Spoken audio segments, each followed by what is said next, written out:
What is going on, y'all? Gamers Goon here today, and today we are going to be doing the Oregon football preview of the 2025-2026 season. We've done one with Illinois. We've had the top 25 video come out. Football just started back up yesterday with the Hall of Fame game, and we are only, I believe, about 20-ish days away. I think week 0 is around the 23rd or something like that. We are about 3 weeks out from college football returning to our televisions. In about 9 days, the Bears' first game preseason, we've made it out of the dark days, and now we get to preview the upcoming team for my Oregon Ducks. Obviously, you know my alma mater here. I'm a big Illinois fan and a big Oregon fan. Those are my teams, both in the Big Ten. But let's get into it. So after finishing last season undefeated in the regular season and prior to falling to eventual national champions Ohio State, Oregon was obviously undefeated, and this year they are going to be looking to do something similar, but not only just bounce back this year, but fill their missed chance last year and hopefully win a national championship. Dan Lanning, this is his 4th year at Oregon, and as we all know, his tenure at Oregon, he has been one of the best coaches in college football and has consistently had Oregon in a good position to be a playoff contender or a team that is discussed in that nature deep into the season. So last year, you won the Big Ten championship. Obviously, we know we've made it to the Pac-12 championship a few times, had a couple hiccups against Washington as well. But Dan Lanning has constantly had Oregon fighting for the conference since he has arrived in Eugene. There's only one goal left on Lanning's kind of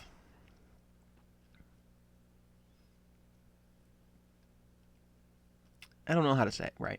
There's one big goal left that Dan Lanning hasn't achieved, and that is winning the national championship. Yes, it's great to win a Big Ten championship. Yes, it's great to have.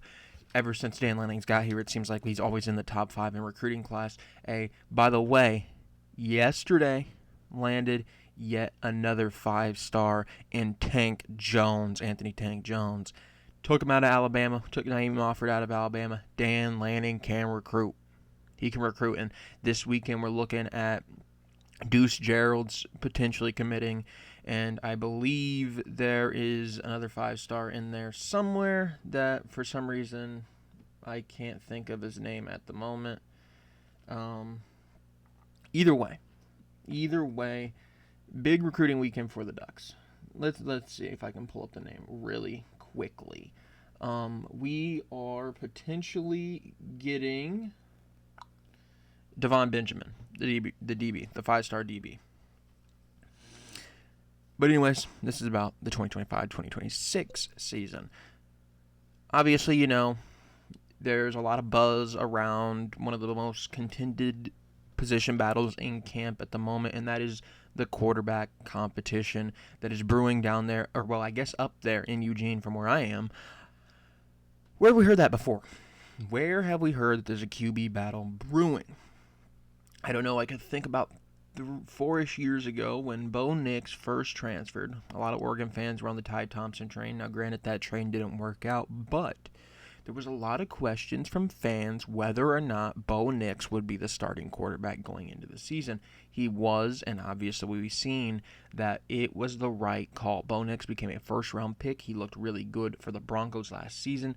Bo Nix, all he needed was a change of scenery from his Auburn days, and it became the Bo Nix that we all knew he could become. But this go around, it is a battle between former UCLA quarterback, he is 2 years removed, but a former Oregon commit prior to Bo returning, and that was Dante Moore. Dante Moore kind of withdrew his and went to UCLA instead of Oregon, even though he was initially Oregon bound. And that led to us kind of transitioning and still going for a quarterback in that class. We went for Austin Novosad in that same class, and they're both here now. So Novosad, he's got to see what Bo's done. He's talked about his relationship with Bo and how they kind of pick each other's brains still. He's had Dylan Gabriel in front of him. Dante Moore obviously has QB1 experience at UCLA. He got a year behind Dylan Gabriel as well. They've both talked an immense amount about kind of the preparation that Dylan Gabriel put into games last year, and Novosad mentioned the same thing about Bo Nix. So there's a legit battle here. There's a legit battle. Now, I am one to believe that Dante Moore will win this battle. He should be the favorite to win the job. He does have QB1 experience at UCLA. While his play at UCLA was not great, you've kind of seen some of those growing pains already happen to Dante Moore, and Austin Novosad has not really got much time in meaningful games.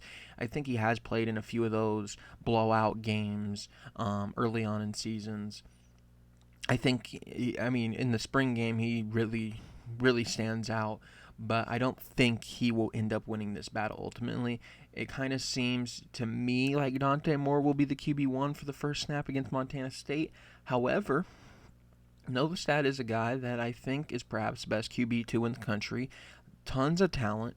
Not much opportunity, but tons of talent. I'm shocked he even returned this season, but I think that's because he knows that there's a legit chance that he can win this QB battle.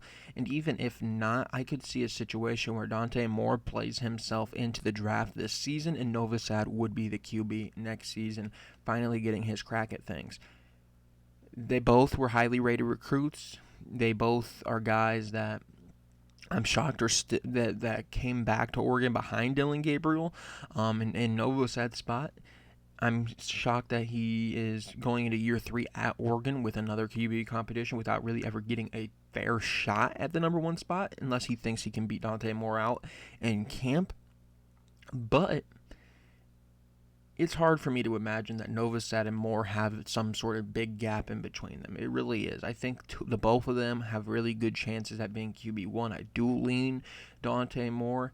Knowing Dan Lanning, you kind of get the same answer with him.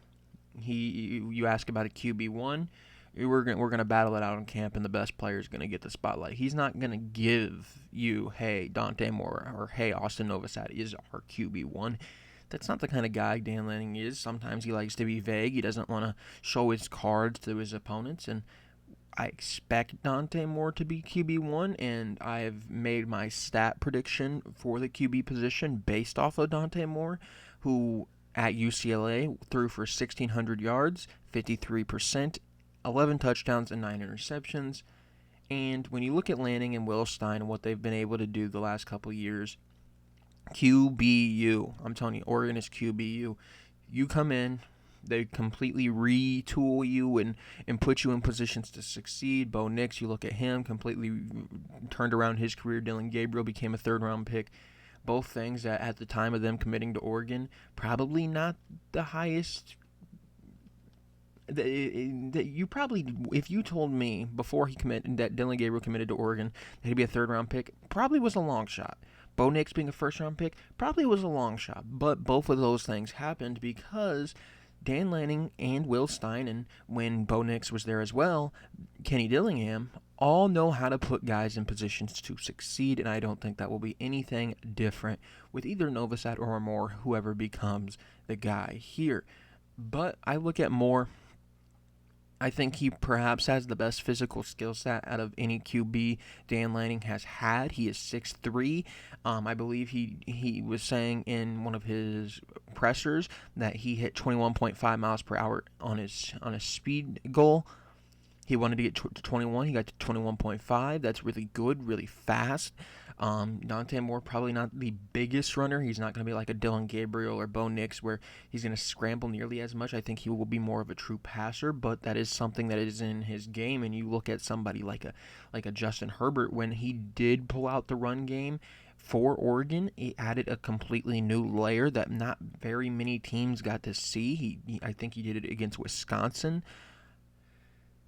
You don't really see. I don't think Dante Moore will go crazy running the ball, but I do think he will be like opportunistic about it and go about it in a sense of nothing's open, I'm going to scramble, and he's fast enough to get some big plays. I just don't think that is going to be necessarily his game early on, and we'll see how it develops throughout the year, but I do think Dante Moore is going to be somebody that will kind of be opportunistic about his running ability.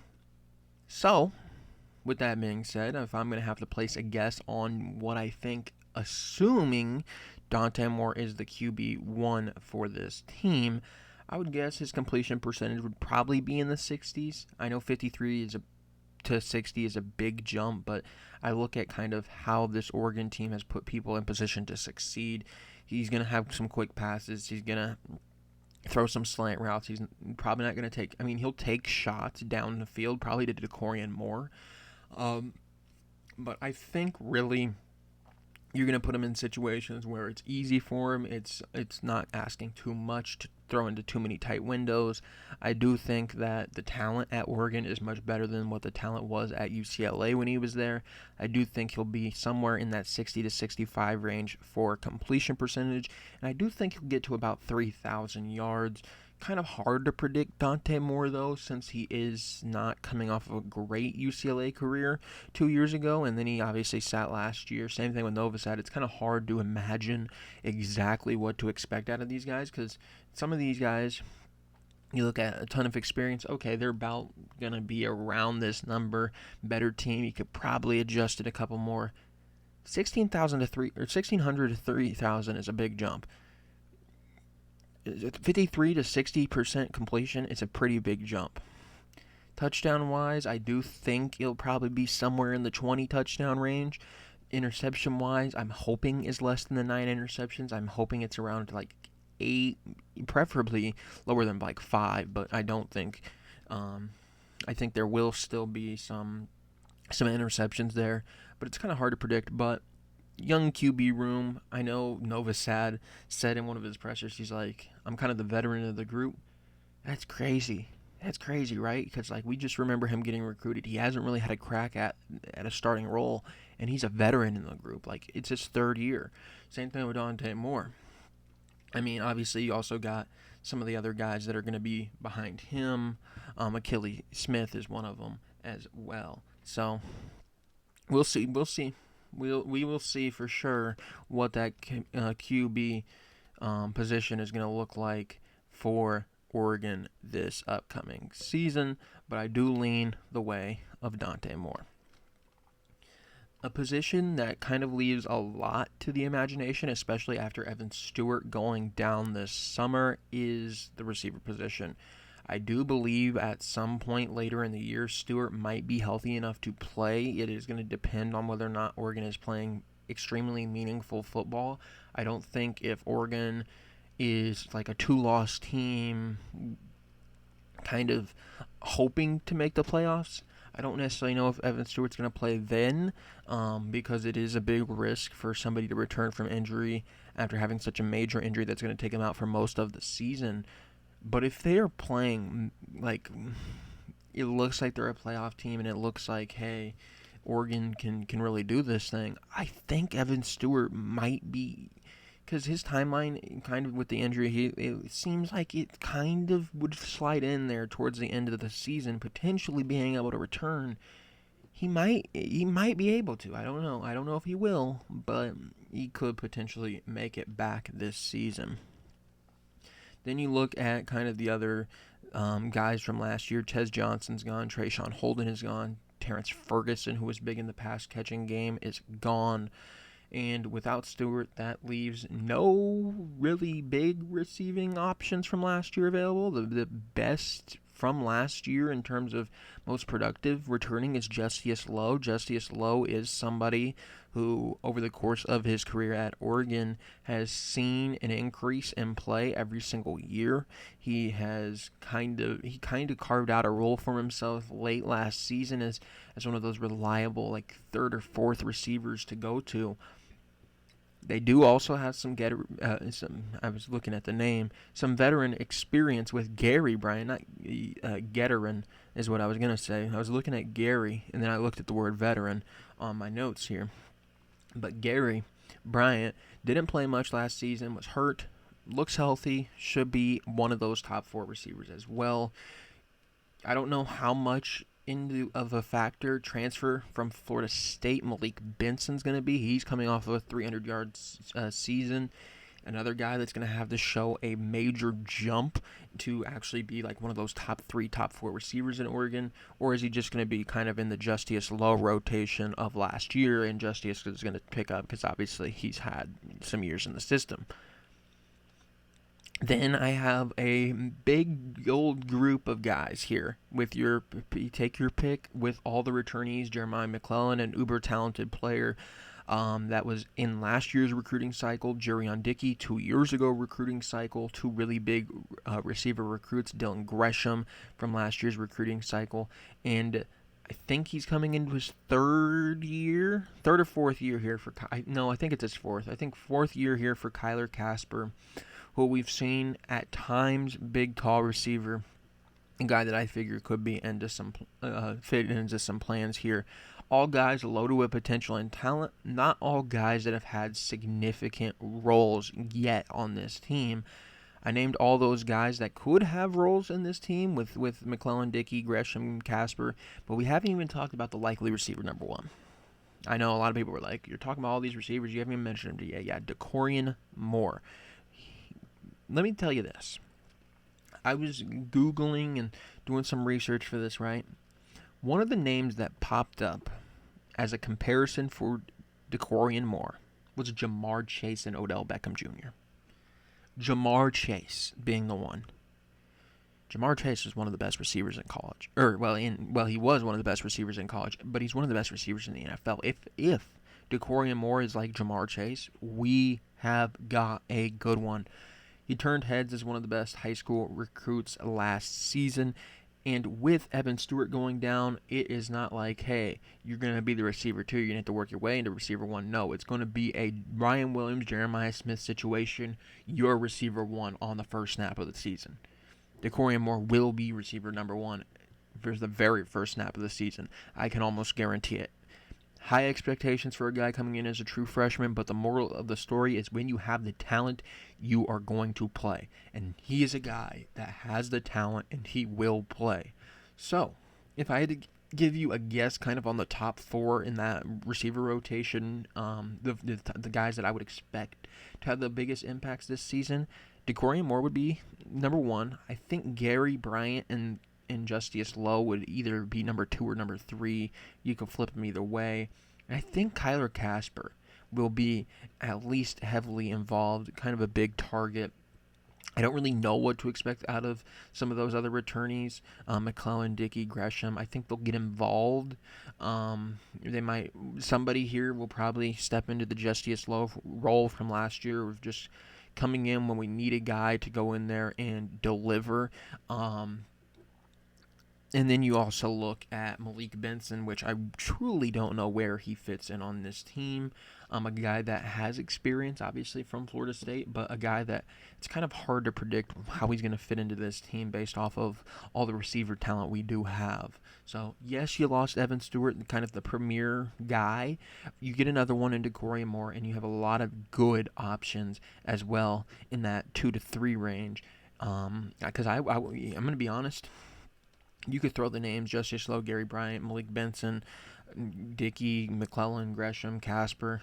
I wouldn't be shocked if any of them have a big role this season.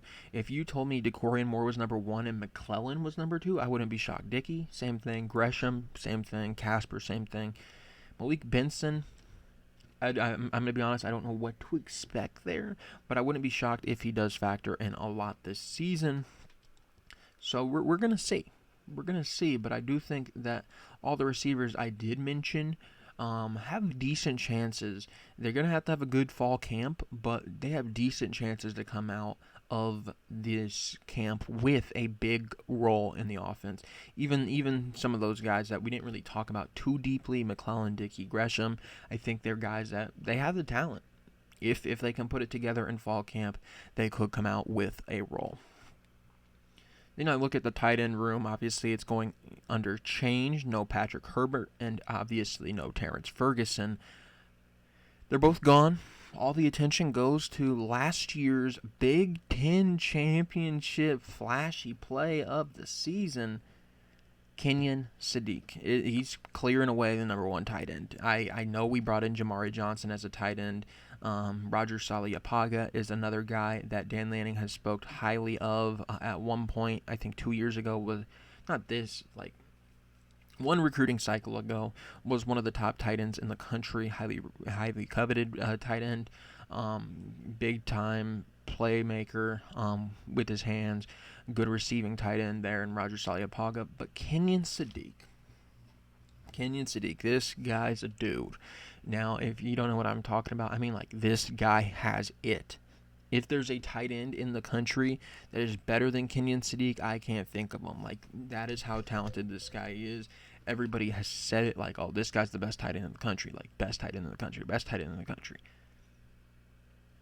Kenyon Sadiq definitely has a claim. He's definitely top 5. This guy has not had huge opportunities with Terrence Ferguson, but in his opportunities, he has been a beast. He is a physical nightmare for opponents. Like, fast, big, strong. Like, you can't stop him. Good hands, good blocker. Made a name for himself, obviously, in the Big Ten championship. Dude's an elite tight end. He's an elite tight end. One of the top in the country. And then you're looking at another guy, Jamari Johnson, transfer from Louisville. I think he actually did have a solid season last year. Let me look up his numbers here real quick. Jamari Johnson, Louisville. Yeah, Jamari Johnson, another big tight end, 6'5", 265. But yeah, Jamari Johnson, while this loads,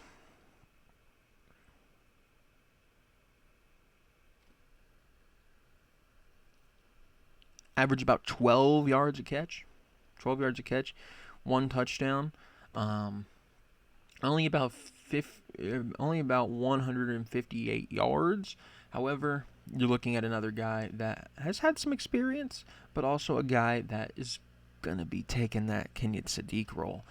He's going to be in that Kenyon Sadiq role. So, a team here in Oregon that likes to use 2 tight ends coming off of a solid season there. I mean, it wasn't anything great, Jamari Johnson, but he's going to come on to an Oregon team where he could probably see a little bit of an increase because they will use their tight ends a lot. But Kenyon Sadiq is the name to really consider here at the tight end position. And don't be surprised if Roger Saliapaga also has a role on this team. Next, we have perhaps the most exciting addition of the offense that is not a freshman named Decorian Moore, and that is transfer running back out of Tulane, Mekhi Hughes. And by the way, I know in the top 25 video I did call him Malachi. It's Mekhi. He comes in here with a lot of hype. 2 years back-to-back of about 1,400 yards. He had one just under 1,400 and one just above 1,400. He has 24 career TDs, 17 last year, 7 the year before. No fumbles in his college career. This guy will be the AHB 1. I like the depth of the running back room. Noah Whittington, obviously a guy that's been in the system for a while now. But Mekhi Hughes will be the number 1 running back. I guarantee it. Just tons of experience there as Tulane's lead back. He's going to be the guy here for Oregon. You look at the who's probably in line for number 2 would be Noah Whittington, obviously the veteran of the group. And then you have a bunch of depth, but we don't really know who will make it out of the depth. Jaden Lamar has seen some time. Dejuan Riggs, Jay Harris, who transferred in last season, De'Aaron Hill, and Jordan Davis, all guys. I think I mistyped his name.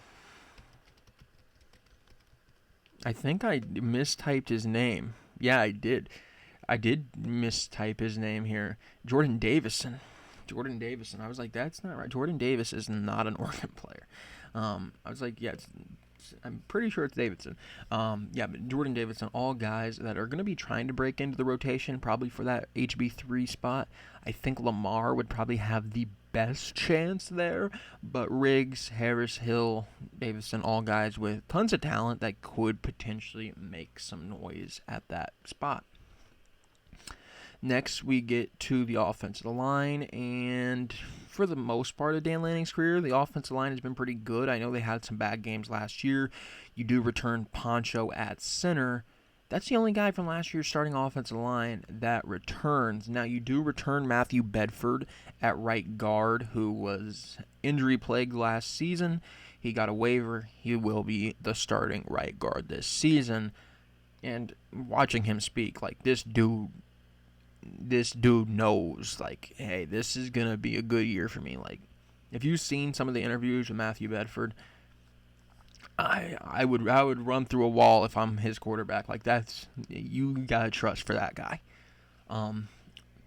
So you have him returning. Obviously, he is 2 years removed from significant play on the offensive line. You look at left tackle, probably the biggest get here out of the group. Nevada transfer Isaiah World. You added in USC transfer Emmanuel Prignon, who is going to play left guard. And you added, I believe, Texas State transfer Alex Harkey at right tackle. All going to be starters. They're a bunch of new faces, but the good thing is you look at all of the guys that are new. Bedford was one of the, like, he was going to be a starter last year. Prignon, big time transfer get. Isaiah World, I think, was the best tackle in the transfer portal. Alex Harkey has a tons of experience as well. Another guy that was highly recruited in the portal. Oregon got him. Oregon got those guys. So tons of experience there on the offensive line. A bunch of new faces. So it might be a little scary for Oregon fans that aren't familiar with these guys' names. But you do have guys there that are while they're new to Oregon, they're not new to starting, and they're not new to being like really good offensive linemen. Next, you got Dave Ayuli, who will probably kind of be in a similar role to last year's spot starter, with some starting upside there as well. Will probably rotate in as a sixth offensive lineman. Kawika Rogers, same thing there, has had some experience in and out of the lineup. And then you got two guys here as well that I've heard some good things out of camp from the players in some of their pressers, and that's Zaire Anderson, the freshman, and Trent Ferguson, the second-year player. I think he's a redshirt freshman from last season. But they said both of them have seen a lot of growth in camp and over the summer. While the list can go on of guys with experience, Charlie Pickard, Janoris Wilson, and then you got some guys without some experience, but a lot of talent, raw talent there. Douglas Utu, the freshman, Bryce Bolton, and Fox Crater, both from last year's teams. I don't really know what the depth is going to look like. I mean, you look at Dave Ayuli and you look at Kawika Rogers. Those are guys that have had some experience. Then you're starting to talk about some guys without enormous amounts of experience. Janoris Wilson and Charlie Pickard being like the two next most experienced players on that offensive line. And even then, not extremely like game. They haven't had many game reps at Oregon, but I do think that it's a situation where you do have the talent there. It's just a matter of Dan Lanning and company getting the best out of that talent. And I look at Dan Lanning and how he's ran the offensive line. They will be a good offensive line. I can't see a world in which they're not. They will make it work. If you have somebody go down, they always seem to find somebody that can step up, right? So yeah, I think the starters, the group that I first named when we're talking about Bedford, Poncho, Isaiah World, Prignon, Harkey, those guys aren't going to change. Those guys are locked in, loaded at their first, like, those are the first guys on the depth chart. I do know David Yulee and Kawika Rogers could potentially make starts in there, but those are the guys. I guarantee those are the guys to start. Next, let's change it because we're going to defense now. Yep, there's Mateo. Hi, Mateo. Defense, obviously, we lost some veterans: Jordan Birch, Derek Harmon, Jeffrey Bassa, who has been a leader for the team the last few seasons. They did return a few key pieces. One of them is on the screen with Mateo Uungule, who is going to be in his last season as a Duck. Yes, I know it's his third season as a Duck, but it will be his last. He will be going to the NFL next year. I am fully confident that he is going to be a first-round pick. I know some people think he might be a second, third-round pick. I believe in Mateo. Bryce Betcher, also in his final year. Thought last year was going to be his final year, but he gets this year, and he will play linebacker for him. Devon Jackson played a lot last year. Tatum Tuioti had a significant role on last team's season as well, returning notable experience. And if you look at it, you have a couple guys on this defense that are returning as well that have shown promise, but they're all in line for increased roles. And I think that's kind of the situation Oregon finds themselves in with a lot of their talent is they did lose a lot because a lot of them went to the NFL. But the guys that are replacing them are guys that have been there, done that on this team. They haven't had major roles on this team. They're guys that have the talent to have a major role on this team. For example, we look on the defensive line. While the headline is Mateo, you got some great prized recruits here, with Elijah Rushing being my most excited, like the one I'm most excited for. You look at a guy here, and Elijah Rushing was a 5-star. Didn't have a chance last year to play a lot. He has a huge chance here this year to figure into plans. I think the talent is there for Elijah. We'll see if he can be one of those guys that can figure into the rotation. And then I'll give you two more names on that, the defensive end aspect, and that's Ashton Porter, who has shown some promise. And I mean, he's played a little bit for Oregon. He hasn't had a huge role just yet, but he's a guy that has shown promise in his time. And then Xavion Sims, all guys here that I believe are going to be in a spot to get increased snaps on the defensive line. Obviously, Jordan Birch leads. That opens up a major starting position for either Elijah Rushing, Ashton Porter, or Xavion Sims. I really like Elijah Rushing. I think obviously, I'm not at camp, and obviously the 5-star he's not always the best decision, but I do think Elijah Rushing, based off like his high school tape and based off of just the physical freak that Elijah Rushing is, I think he stands a good chance there to be the starting defensive lineman across from Mateo Uungule. So we'll see there, but I wouldn't be shocked if it's Ashton Porter. Xavion Sims, I think, is kind of the third option there. I think he was going to be more the outside chance guy, but I think all three of those guys are going to be in a heated battle in this fall camp to try to figure out who is going to be rushing, unironically, not Elijah Rushing, but who's going to be rushing the QB alongside Mateo Uungule. Next, we got the defensive tackle position, and somewhat of a project here, and I think the talent is there, but there's a lot of questions regarding like where he's been and how long he's been there. Transferred a lot in high school, transferred a couple times already in college, and that is Bear Alexander. Never really got the most out of him anywhere, but I do have a name for you guys to think of as kind of not necessarily the same caliber of player and necessarily the same mold of player, but both former like highly regarded recruits that didn't work out elsewhere. Jordan Birch didn't work out at South Carolina, obviously. Came to Oregon, made a name for himself, became, I think, a second round, maybe third round. He was in the first 2 days of being drafted. He's one of the best defensive ends in the country last year. Different position, I know, but Bear Alexander is joining a team that kind of helped turn around Jordan Birch's career. I think that could be very similar with Bear Alexander. A lot of people have talked very highly of his character. It doesn't really add up where and what went wrong.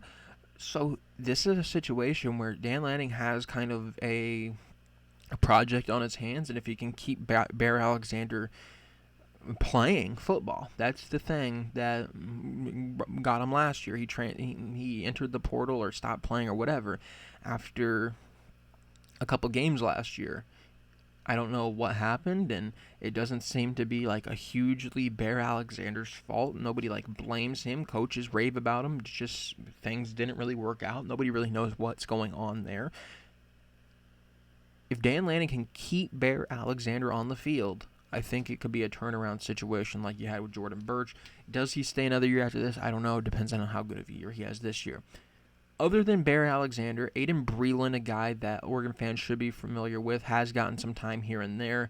Tiona Gray, also a guy there that has shown a lot of potential, both in the running to potentially even push Bear Alexander for the starting role. You got to give the edge to Bear Alexander at the moment, but I wouldn't be shocked. I would not be shocked if one of those two were able to kind of sneak away out of fall camp with the starting role. I think there will be rotation there at the defensive tackle position. There always seems to be, but I think Bear Alexander is first in line. Then you look at the nose tackle position, a position I'm very excited about because Amari Washington is probably going to be one of the best nose tackles in the country. That is my bold prediction. This guy is a beast. He's a beast. And then you also have Terrence Green and Jericho Johnson, both also trying to break in there at the nose tackle position. I just really like Amari Washington.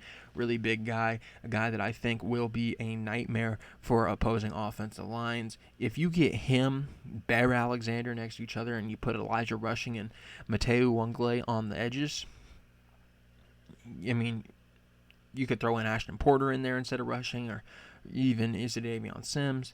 If you just in general, if you get Mateo, who has a lot of pass rushing promise, Bear Alexander, who's a big guy, and then you look at Aiden Breland as well, it's going to be hard for opposing defense or offensive lines to deal with. So that right there, I think Aiden Breland would be the guy to come out of the camp as the true nose tackle there. But that's a good group. Can't complain when you have a bunch of 4 and 5 stars as your depth pieces, right? The linebacker room, guess what? You get to return Bryce Betcher, Tatum Tuioti, Devon Jackson, all guys that have had playing experience for this Oregon team. And that's before talking about guys that have seen some roles the past few seasons, but hasn't really taken a huge step into being like a significant, playing significant time like every week. In Blake Purchase, he's a guy that has shown a lot of promise, and when he has gotten his chances, he has worked out big time. Speed there off the edge. Jerry Mixon, another guy that you would expect to potentially take a bigger role this season. And then you have guys behind those two even that have shown some promise, like Kamar Muthudi, Dylan Williams, and Braden Platt, all guys that I think will probably play some sort of role on this team this season. I just don't think they're going to have the biggest roles out of that linebacking group. Then we go to the secondary. Secondary should be exciting for some people because strong safety from Purdue transfer, Dylan Thieneman, will be the highlight name. This is a guy that has got a lot of preseason awards already. He's a guy that is probably going to be a first-round pick based off of the mock drafts. He is a very, very, very good strong safety. Like, pretty much a lock for the top 2 rounds if he stays healthy and continues on the path he was at Purdue. Then you got Aaron Flowers, who I think he played a little bit last year. I can't remember how much he played last season. I think it was his true freshman season last year. But he does provide a lot of depth there. Once again, another highly recruited guy from Oregon. A good somebody we were excited to get in. Strong safety, I think, is an open battle. I do. Kingston Lopa, Peyton Woodyard, and freshman will be in the battle, Trey McNutt. Trey McNutt, obviously one of our top safety recruits this last cycle. But if I look at that safety group and I had to guess, I think Kingston Lopa, with his performance against Tyler Warren in the Big Ten Championship, it does give him the edge here. I think he will be the likely free safety here out of the group. But don't be shocked if Trey McNutt or Peyton Woodyard come out of camp. They're both insanely talented. Kingston Lopa, just really tall, has shown he's shown something, obviously, that he didn't really play much all last season, and then you put him on Tyler Warren, which was like one of the boldest decisions you could have had, and it worked. So I don't know necessarily if Kingston Lopa is just going to be kind of that specialist to go deal with nightmare matchup tight ends, or if he is going to be the true free safety of the bunch. But Kingston Lopa, I think, would have the edge here as the guy that I think would come out of camp as the free safety one. And now there's going to be rotation here as well. but I think he would be the likely one to take the most reps this season. Then you add the defensive backs to the conversation. You bring in a guy that described himself as an all-around talent in defensive back Teron Johnson from Northwestern. I think he's going to have a solid season as a DB. Oh, by the way, shout out to Nico Reed getting an interception last night in the Hall of Fame game. They do return a couple guys here in Jaleel Florence and Ife Odebegwu, Siana Laolea, Dakota Fields, Dalen Austin, also all returning. But Jaleel Florence, if he can stay healthy, probably the most experienced out of that group from Oregon's perspective, at least. Ife Odebegwu, another guy that I think will get a lot of time. I've heard some good things out of his camp. And you got to talk about the freshman Naeem Offord. Obviously, I just said we went in there and we stole Alabama's top talent. Naeem Offord was the other one. He was the other one. So he is a guy that has all the talent in the world. Can he be a day one starter? I don't know. But he's a guy that a lot of people have talked about in the interviews. Like, he's came in and he's impressed. Like, is he a guy that makes it into that initial day one starting rotation for Montana State? We'll see, but I wouldn't be shocked. And then you look at kind of the rest of the DB room in the camp battle. I think Dalen Austin's probably a name to watch for. Siani Laolea, Dakota Fields, all I think are going to be probably fighting for a role. Dalen Austin, I think, probably the most likely to have a role coming out of camp. Jaden Kennedy, also, who I believe is an Ole Miss transfer, I think. I know he's a transfer. Jaden Kennedy, though, will also be fighting for a role. Now, Kennedy, I don't really know too much about. I'm not going to speculate on what he can be. Special teams-wise, should be the same as last year. Kickers, Atticus Sappington, Andrew Boyle are back. Punter, Ross James is back. Pretty much straightforward. You're going to return those guys. Now, we are into the schedule breakdown portion of this video. So let me pull up the schedule. The schedule, obviously, we talked a little bit already about day one and running into Montana State. This is a game where you're going to see both Novosad, Dante Moore. You might be able to even get to see Achilles Smith. I mean, you're going to see guys that, for the most part, you haven't seen too much of in their Oregon careers. Luke Moga could get in there. Looking at the RBs, or the QBs, that's probably it. You're gonna get to see a lot of the depth guys we talked about, guys that were fighting for positions. You're gonna see them. You're gonna see probably a lot of Jaden Lamar. You're probably gonna see a lot of whomever, right? Dylan Gresham. You're gonna see those guys. It's gonna give you kind of an insight here of what the 2 deep looks like, and maybe even the 3 deep. Because you're going to see this game's going to be a blowout. It's going to be a blowout. I'm going to be honest with you. It's going to be a blowout. This is going to be a game where Oregon wins like 77 to, like, if Oregon's nice enough to let them score 7. I don't know. This is going to be a blowout. You might see Vander Plug. You might see. There's a lot of guys you could see. Roger Salipaga probably. That's not a game that I'm really too concerned about. Obviously, I know the Idaho game kind of got us last year, and we didn't look too good in it. I think a lot of that was trying to figure out what the offensive line was going to look like. Guess what? We kind of know what the offensive line is going to look like against guys with experience. I expect them to bully Montana State's defensive line all game. You can put in whomever the 2 deep is on the offensive line. You're dominating. Next, you get Oklahoma State. Now, Oklahoma State, I think, is a little bit trickier than people are giving credit. They are unranked. They're not coming off of a great year, but they aren't necessarily a game you can go sleeping into. I think they are significantly better than what you played last year against Idaho. So if you come in there looking like you did against Idaho, I think you lose. But this is also a team that just cannot match Oregon's talent. You should easily win. You just got to show up ready to play. Next, you travel to Northwestern September 13th. I might go to this game, man. I've been considering it. Another team that, if you go in sleeping, might do some damage, but this is not a team that has any sort of business hanging around with Oregon. The tricky one, though, is Oregon State is next. Oregon State, you know they're going to play you tough. I mean, you hope you go in and beat the crap out of them like you did last year. This is going to be probably your biggest test before Penn State. Still a game you should win. I don't care if it's a rivalry game. I don't care if it's, Oregon State, they're due. I don't care. You have the talent to beat them. You're going to beat them. If you show up and play your best game versus their best game, you still beat them by 20.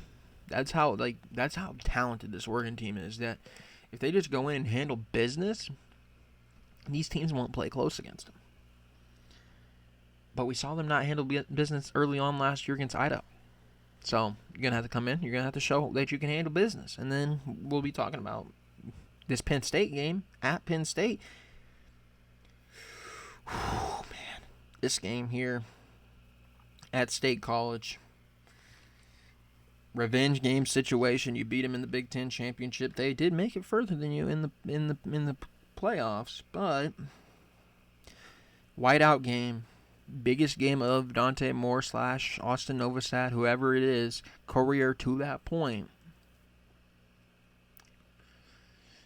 It's hard to say Oregon wins. You're going on the road, the biggest environment you're going to play in all season. I'm going to give the edge to Oregon, because I'm a homer. I'm not going to lie, that is a homer pick. But this one's going to be close. I think it's going to come down to who has more experience, which is probably Penn State. But I'm going to be a homer here, and I'm going to take Oregon. I'm going to back my guys in Oregon.